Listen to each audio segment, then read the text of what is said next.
Hello, and welcome to Gaming Top 5's review of Destroy Humans: Path of the Furon.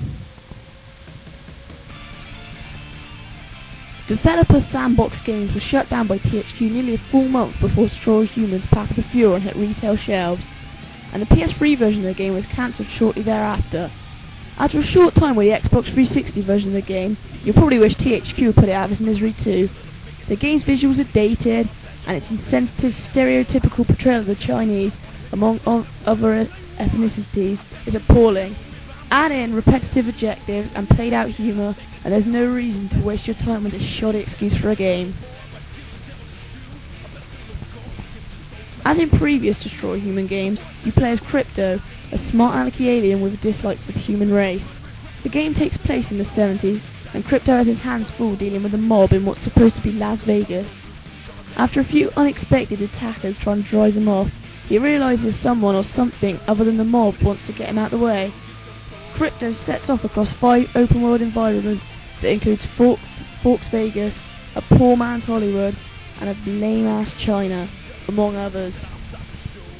While you're free to run or hover around the game's large worlds, there's not a whole lot that's exciting to do. If you're into flying your saucer, you can destroy buildings, but rather than crumbling them to the ground after a huge explosion, they melt like a stick of butter left in the hot sun. You can zap humans and bad guys with a number of weapons, including the not funny anymore anal probe. You can take control of people's bodies, make them dance, and use telekinesis to grab and throw them. But you're best off to sticking with your default weapon and powering up with the DNA you earn finishing missions. Likewise, the many weapon options available to you while in your flying saucer are generally less useful than the default ray.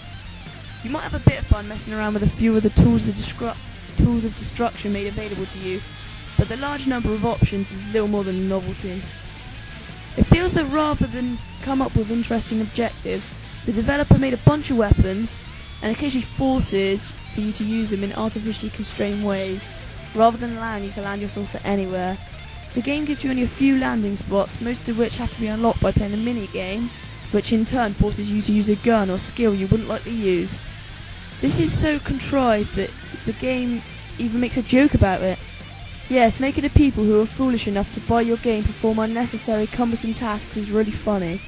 Mission objectives start off simple: shoot some guys, protect someone or something, blow up a building, use telekinesis to carry someone to a certain objective, and so on. As you progress, the game will lengthen these objectives and chain them together. This means halfway through the game, and for the rest of the game, and the rest of the game after that, you'll be suffering through long missions with objectives you've since long turned tired of. The first Destroy Humans were amusing and relied heavily on parody and tongue-in-cheek dialogue, but Crypto's act has grown old. He rarely shuts up, and his incessant yabbing and bickering grates the nerves. Thankfully, the mission's objectives are usually clearly displayed, so there's no penalty for skipping the game's painfully frequent and agonisingly long cutscenes. It's bad enough that the cutscenes are frequent and the dialogue constant. What's worse is that most of the game's humour relies on racial stereotypes. The dialogue and acting to many of the characters and citizens in the game Chinese levels might have been acceptable 30 or 40 years ago, but today they're downright offensive, and there's a reason to avoid this game. Path of the Furon's visuals are also offensive, but in a different way. The game proudly proclaims to use the Unreal Engine, but you'd be hard-pressed to see the results in the finished product. Perhaps they licensed the original Unreal Engine and not Unreal 3. There's not much of the game that looks like it belongs on the 360. The frame rate is mediocre at best, textures are low resolution, huge buildings will pop up right in front of you, and the backgrounds will look blurry. As if there was Vaseline on the lens, it gets worse. Many of the cutscenes have no lip synchronization, camera transitions during cutscenes are choppy, characters are poorly animated, citizens literally skate around the city, and the explosions are pitiful. Even Crypto looks terrible. A few multiplayer minigames are available, but they add no value to this already miserable game. If you've somehow stuck with this entire series during its inception, you'll probably have some fun with Destroy Humans, but it offers nothing to anyone with a reasonable or bad taste. Thanks for listening to this review. Please head on over to Gaming Top 5's channel, subscribe and add as friends. Thanks.